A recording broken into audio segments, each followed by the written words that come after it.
Hi everyone! So welcome back to my YouTube channel. So I'm Kuning Clavillas and this is my YouTube channel. Kung hindi ka pa nakasubscribe, please do like, share, and subscribe to my YouTube channel para updated ka sa mga panibagong videos ko.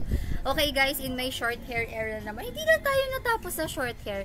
Pero feeling ko kasi mas bagay siguro sa akin yung short hair talaga, ganun. So wala tayo magagawa, minsan talaga may mga indecisive na mga decision tayo sa life. So ayan guys, so for today's video guys, is gusto ko lang i-share sa inyo na meron akong affiliate na na-approve na siya sa payment and tax information niya.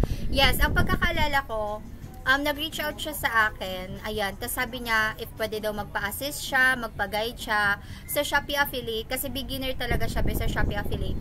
Ang alam ko, nag-start siya ng July 2 siya guys nag-start sa Shopee affiliate, and sa link ko siya nag-apply. Then after kasi guys na mag-sign up sa Shopee affiliate, pinapadiretso ko na sila sa payment and tax information, kasi kung kasi guys, halimbawa magko-convert kayo ng link tapos hindi na kasi yung payment and tax nyo, instead na nag-aantay na kayo na ma-approve for payment and tax information, hindi, kasi nakafocus kayo sa conversion.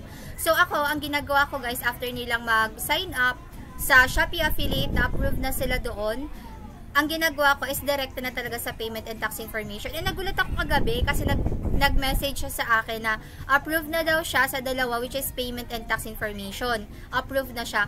Kasi nung nakaraan, kahapon, di ba nag-message siya sa akin? Before ng araw na yun, mga last week, na-message siya sa akin na na-approve na daw siya sa tax information. Ganon. Or basta may nauna na sa kanya na na-approve yung payment or tax ata. Tapos sabi niya, hindi pa daw pumapasok yung commission niya. So sabi ko sa kanya, pwedeng patingin ako ng message or ng email sa'yo ni Shopee. Tapos yun, isa lang yung na-approve sa kanya nun, payment or tax ata. Tapos sabi ko sa kanya, dapat dalawa yung marireceive niya na email. Yung sa payment guys is glad to tell you that approved na kayo sa payment. And then yung tax naman is meron dyan nakalagay guys na magde-deduct sila ng 10%. Basta may parang deduction ng 10%. Yun yung sa tax information. So, ang nangyari guys, isa lang na-approve sa kanya. Then sabi ko, i-wait mo na muna ng ilang i-wait mo na muna na ma-approve ka sa isa pa, kasi dalawa yun, diba? I-wait mo na muna. Then, nung na-wait niya, ayun na, nag-message siya sa akin kagabi na sabi niya, ate, approve na po ako dito sa dalawa, ganyan-ganyan. Tapos sabi ko, okay, patingin nga ako. Tapos pag ko, okay na nga. And then, nakalagay doon, magre-reflect yung commission niya by August 4, 2025, which is ngayong araw yon. Then, nagulat ako kaya ng morning, nag-message siya sa akin, mga 12 something, ganun. Ang dami ng email na dumadating sa kanya. Ipapakita ko, ito yung email na dumating sa kanya, guys, which is, kailangan niya na lang i-acknowledge yung mga commission niya. So, alam mo yung naghihintay talaga siya sa commission niya, as in, pasuko na daw talaga siya. Tapos, nakita niya yung post ko na nag-help ako, nag-assist ako ng mga affiliates, ganun. Girl, ngayon, sumasahod na siya ngayon. Like, inaintay niya na lang talaga na i-inspire kayo na kapag feeling niyo pasuko na kayo, guys, wag na wag kayong susuko. Kasi, hindi niyo alam na pag sumuko kayo, grabe. So, babae siya, guys. Okay. So, nag-message siya sa akin kagabi. Sabi niya, good eve, ma'am. Approve na rin payment settings ko. Payment settings pala. Di ba yung na-approve sa kanya nung una is tax information. Alam niyo ba, guys, ang tax information, medyo matagal talaga siya bago ma-approve. Kaya nagulat ako, yung tax information niya, na-approve ka agad. Kasi sa iba, nauuna yung payment sa kanya sa tax na una. So, which is, ang galing.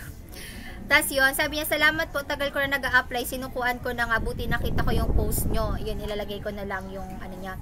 Tapos sabi ko, salamat rin po dito. Kasi guys, sa mga affiliates ko, nagbibigay ako sa kanila ng complete guide. And then, meron na silang sinusunod na mga videos. So, nasa 21 videos yon, sinusundan nila yon, which is, pwede silang tumingin sa guide and at the same time, may video sila na susundan. Ako ang mismong gumawa. Kasi, mas para sa akin guys, hindi lang basta binabasa. Mas maganda na merong kayong sinusundan ng step by step para hindi kayo nalilito. Kasi iba pa rin, diba, kapag binabasa mo talaga siya. So, ayun guys, meron akong 21 videos na ginawa na kung saan pa rin sa mga affiliates ko. So, may guide sila and may videos na din sila na sinusundan talaga. So, all in one na talaga siya. And ako na din nag-a-assist and nag-guide sa kanila. So, tinanong ko siya. Sabi ko sa kanya, congratulations, nakakatuwa naman, approve ka na, which is ito yung kanyang ito yung proof niya na na-approve na siya. And then, sabi ko sa kanya, sinunod mo po ba yung guide na sinend ko sa'yo? Tapos sabi niya, oo. So, yun yung sinundan niya guys, yung guide na ginawa ko, which is na-approve nga siya sa payment and tax information. Sa pag sa Shopee affiliate guys, ang pinakamahirap na part talaga is ma-approve ka sa payment and tax information. Bakit? Kasi hindi mo makukuha yung mga commissions mo kung hindi ka approve. Tapos, kapag na-approve ka na sa payment and tax information, dyan na po yung sasahod ka na weekly. Alam nyo ba kay Shopee, piso yan, pwede mo yung sahurin. So, pumapasok siya sa Shopee Pay, and then, pwede mong i-transfer sa C-Bank mo and going to GCash. Ganun yung ginagawa ko guys, okay? So, eto guys, reminder lang, sa mga affiliates natin dyan na still, parang, uy, parang wala namang sahod talaga kay Shopee, but parang hindi ko na-feel na may sahod kay Shopee, but parang feeling ko wala talaga. Parang, minsan nawawalan kayo ng pag-asa na, ay, may sahod ba talaga sa Shopee, but parang sa akin wala. Siguro, kaya natetenga yung payment and tax information ninyo. Unang-una, kulang ko lang yung mga requirements na sinesend ninyo, yung mga details ninyo, and lagi kong sinasabi guys na after ninyong mag-sign up, okay, sa mga gusto maging Shopee affiliate, maglalagay ako ng link dyan sa baba, which is pwede kayo dun mag-sign up. After nyo mag-sign up dun sa link guys, is ayusin nyo na agad yung payment and tax information nyo.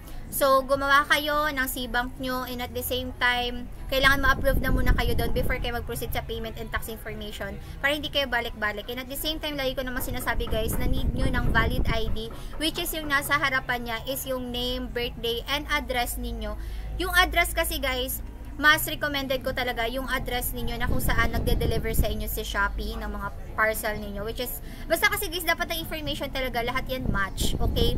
Yun yung mga talagang kaya nakakatuwa lang kasi na-approve na yung mga affiliates ko. Yan, may isang affiliate ako na talagang nakakatuwa lang kasi yung parang akala niya pasok ko na talaga siya, tapos biglang ganon. So, ayan. So, sa mga gusto guys na magpa-guide or magpa-assist, ayan, i-message nyo na lang ako, ayan, i-message nyo na lang ako. Pero guys ha, disclaimer lang po, may mga iba kasing, alam ko naman, may mga ibang nagme-message sa akin, ako gusto ko lang may mga ibang nagme-message sa akin, tapos yung pag-guide ko guys and pag-assist ko is may fee talaga siya. Pero yun guys is, meron na siyang complete guide and may videos na siya.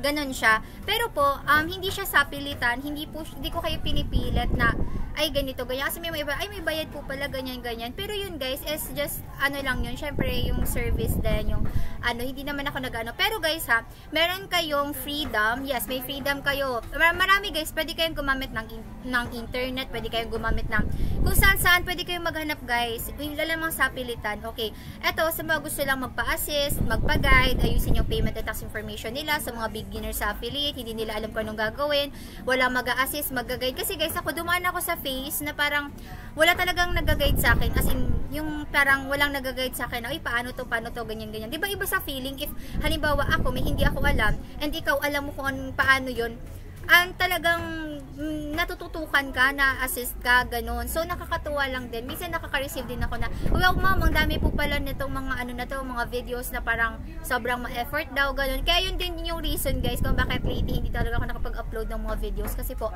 mas pinag-priority ko na gumawa muna ng mga videos na guide ng mga affiliates ko na mga nagpapa-assist, ayan, kasi para hindi na din sila mahirapan, ganun. And ayun, nakakatuwa lang na So, ayun guys. So, yan. Gusto ko lang i-share sa inyo na if feeling nyo pasuko na kayo, huwag nyo susukuan. Kasi sayang pag-affiliate guys, it is a passive income. Pero nasa sa inyo pa rin naman yan. Kasi kahit ano naman yung ituro ko, kahit ano naman yung i-guide ko sa inyo, if halimbawa hindi kayo magpo-posting, hindi din kayo gagawa ng paraan kung paano kayo kikita, wala lang din naman yan. Okay?